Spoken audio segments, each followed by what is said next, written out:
Hey y'all, welcome back.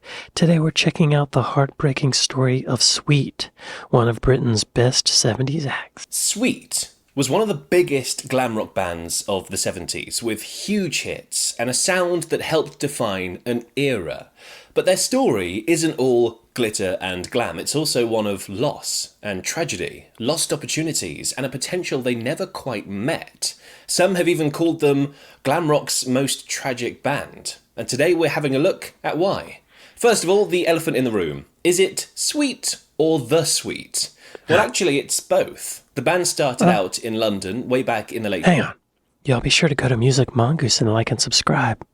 I've never heard of Sweet or The Sweet. I also had never heard of Slade, and I learned about them from Music Mongoose. There's all these British glam bands I never heard of. But okay, Sweet. Let's check it out. Sweet. Well, actually, it's both. The band started out in London way back in the late 60s under the name Sweet Shop. The original lineup was Brian Connolly on vocals, Steve Priest on bass, Mick Tucker on drums, and Frank Torpe on guitar. They quickly changed the name to The Sweet to avoid clashing with another band and went by that for a while. Over time, especially in the States, the was often dropped and they became commonly known as Sweet. However, in the UK, and on some of their early album covers, the full name, The Sweet, was still used. Now, the name phased into just Sweet at some point in the mid-70s. Now, the name confusion might seem like a small detail, but it reflected a bigger problem. The band's identity was split. Yeah, I mean, just from a branding standpoint, that's confusing. Like if you're looking for the record in a record store, well, it's probably both under S, right?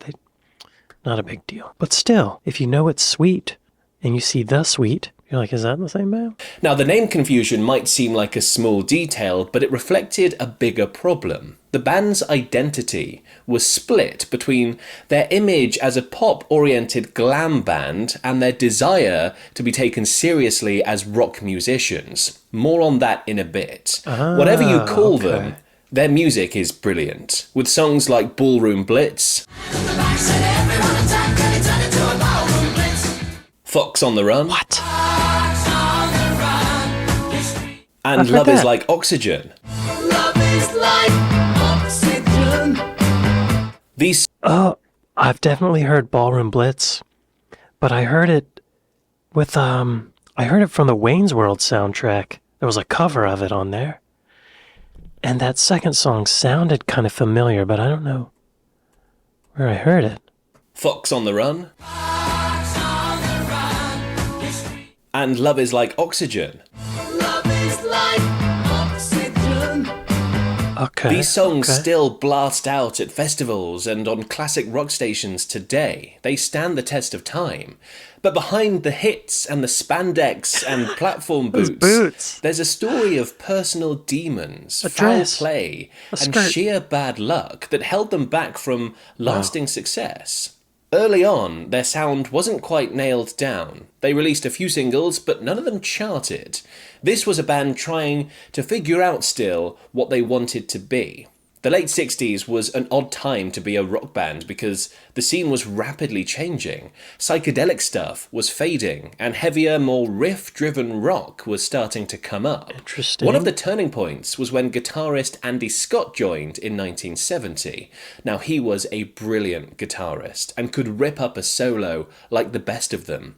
But he wouldn't start doing that on Sweet songs for a few years. The next was when they signed to RCA Records in 1971 and got their first big break with Funny Funny. And it's so funny, funny what you do, honey, honey, what you do. By the way, YouTube... That was in 77?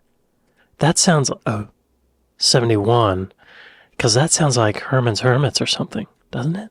And it's so funny, funny what you do, honey, honey, what you do. By the way, the YouTube copyright robots won't let me play too much music in these videos. If you want the full experience with more of the music, you can check out my Patreon page. It's patreon.com/musicmongoose. Now, that was just the beginning. Over the next few years, Sweet became one of the biggest names in the UK glam rock scene.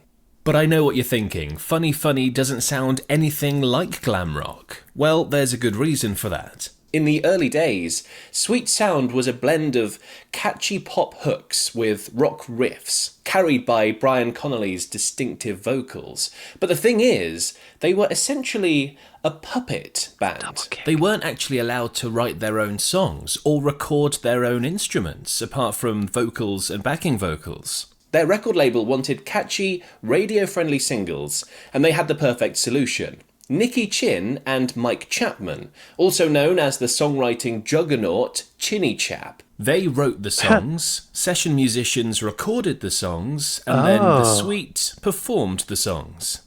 Okay. They went along with it in the beginning because it was either that or find another gig, and in... Yeah, that's actually not that uncommon, too, for pop music, right? The artist just sings it and performs it. There's songwriters and producers and session musicians. That's pretty normal. You know, record labels don't want to take the risk. Musicians recorded the songs, and then the Sweet performed the songs.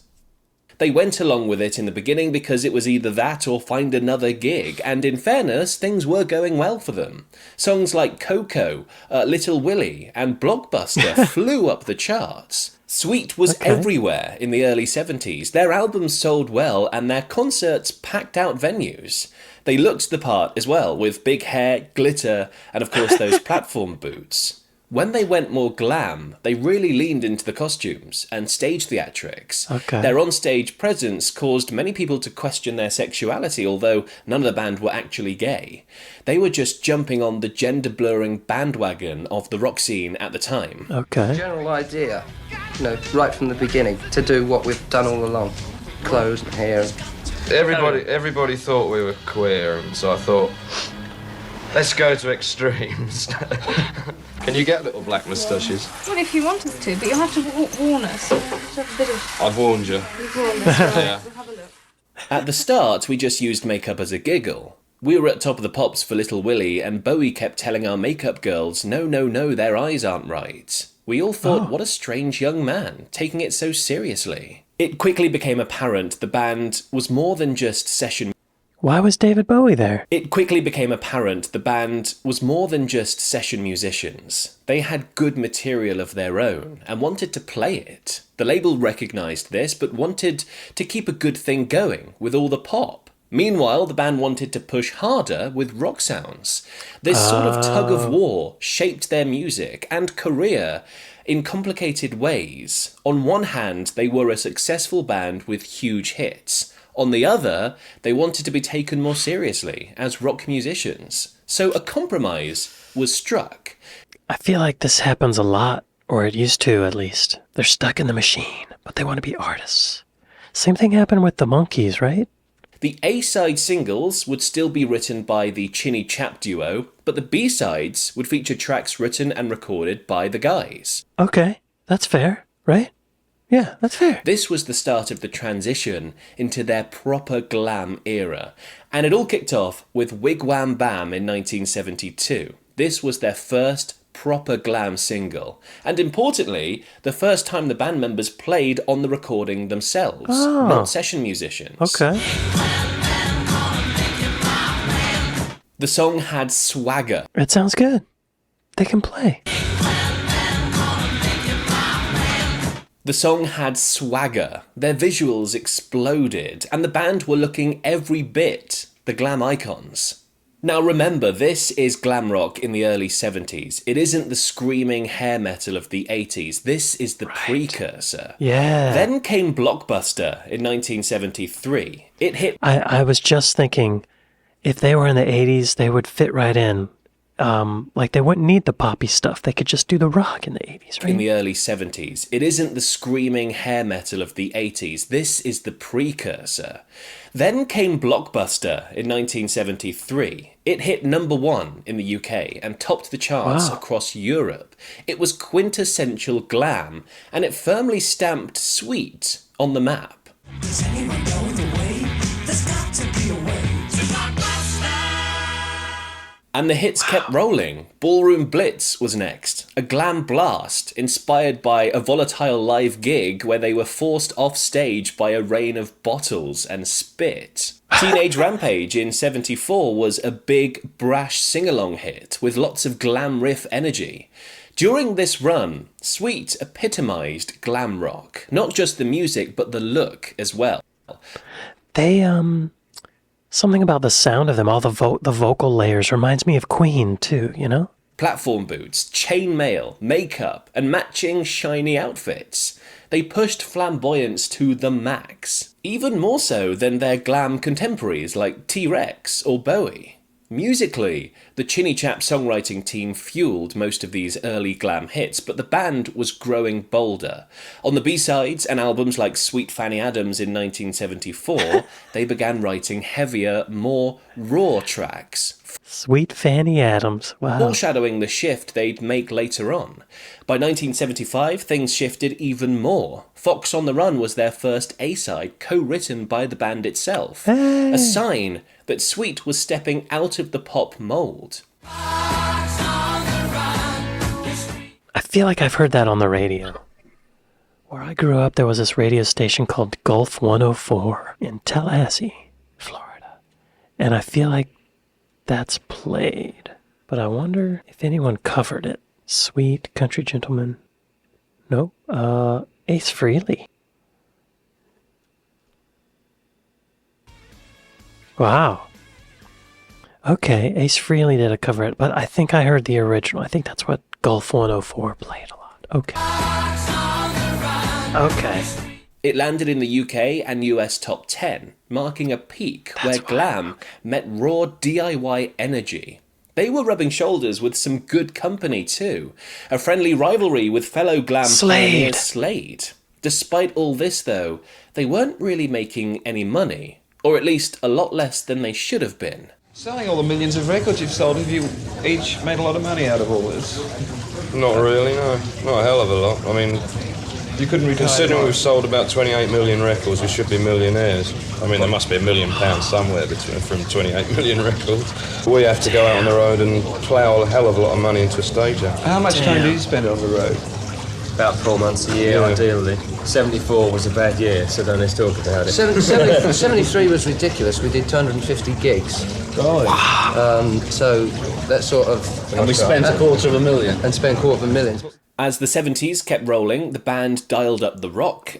Oh, yo. They signed a bad record deal, I bet. Happens all the time, especially in the 70s. Damn. And spent $250,000. As the 70s kept rolling, the band dialed up the rock and took more control of the songwriting. It would seem that as songwriters now, the Sweet have got a track record of their own. Yeah. What are you going to keep writing stuff yourself? Yeah, we've got a new album that we've just, as we were talking about in Munich, we've put it down, we've written all the tracks. We'll write everything from now on, and produce it. The hits kept on coming, and then, by the late 70s, cracks had begun to show in Sweet's seemingly unshakable run. Brian Connolly, the lead singer, struggled badly with alcohol addiction. His health suffered, and the powerful voice that had driven many of their hits began to falter, and Brian Connolly was viciously attacked outside a pub. There are two versions of this story. One that he was defending his car from vandals, and one that it was much more sinister. It was a set-up job. He'd annoyed someone. There were 3 guys attacking him, and one of them kicked him in the throat. Brian heard him say, "That should do the job. The only one who knows the truth is an ex-roadie of ours, and he won't tell." He suffered serious... Oh my god. Kicked him in the throat? Wow. That'll end a career? My One who knows gosh. the truth is an ex-roadie of ours, and he won't tell. He suffered serious injuries to his throat, damaging his ability to sing and perform. That incident marked a definitive turning point in the band's story. Brian's struggle with alcohol became unmanageable, and by 1979, he left the band. Losing him wasn't just losing the frontman of a band. His unique stage presence and raw energy were central to everything Sweet had achieved. As Connolly began his downward spiral, the rest of the group had their own demons as well. Steve Priest was battling addiction too, and the relentless grind of touring started to wear everyone down. The camaraderie that had held them together was slipping away. And as the glam scene faded, so did their fan base. By the early 1980s, Sweet felt less like a cutting-edge band and more like a nostalgia act. So they kept going through the 80s. I guess they got another singer? Hang on, let's just see. Wait, they're sweet. Okay, albums. 74, 92, 2000, what? No. Guess these are reissues. Just trying to look and see the years. Well, maybe it's under The Sweet. Let's see. Okay. Dang. Okay. Meanwhile, Brian's life after Sweet was heartbreaking. He continued to struggle with addiction and in 1981 suffered 14 cardiac arrests in 24 hours. 14 heart attacks in one day. He was partially paralyzed, suffered tremors, and had slurred speech. He fell into deep financial and personal hardship and passed away in 1997, largely Wow. forgotten. Oh my God. Oh wow, that's almost 20 years of misery. Man. Personal hardship and passed away in 1997, largely forgotten by mainstream music. It's one of the most painful fall from grace stories in rock history. There were more tragedies as well. In 1991, drummer Mick Tucker suffered from seizures and pancreatitis and sadly died of leukemia in 2002. Wow. Steve Priest managed to keep it going until 2020, when he sadly passed away and joined his friends. Only Andy Scott kept the flame alive, touring as his version of Sweet and playing the classics to loyal fans despite battling cancer. And at the moment, he's still going at 75 years old. Wow. So why didn't Sweet become the lasting legends they had the potential to be?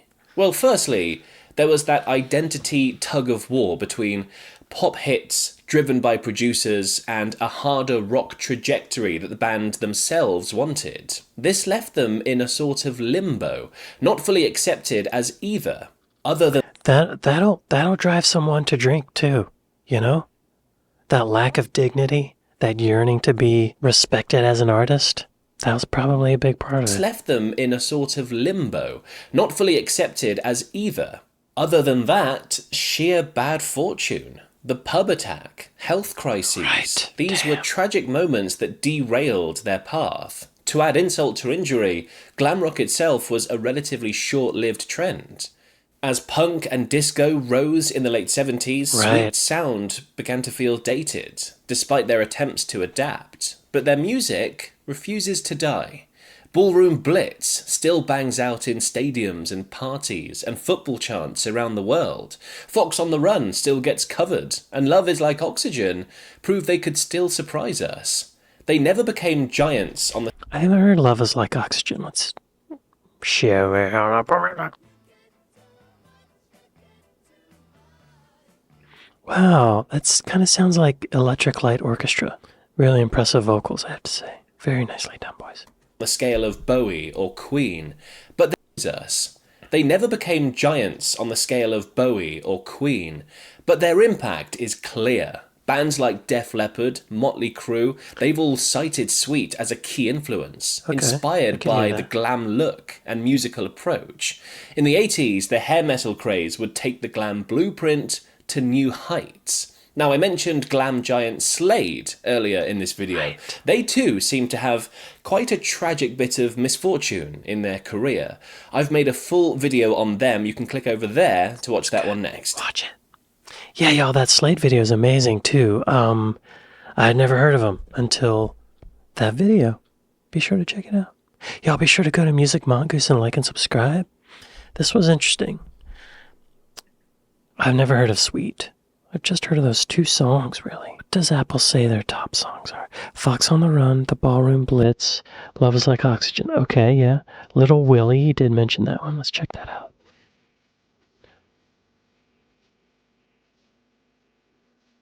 I've heard this.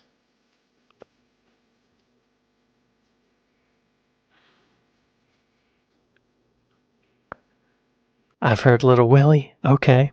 Action. Wow, they sound like Queen on this one. I've never heard Action. They sound like Queen, though. Yeah, okay, wow. I'm glad one of them's still going. Good for him. Way to go, sir. You're doing it. Well, be sure to go to Music Mongoose and like and subscribe. I'd like to thank my patrons. I'd like to thank my Buy Me a Coffee folks. Thank y'all for watching this with me, and I'll see you next time. it up.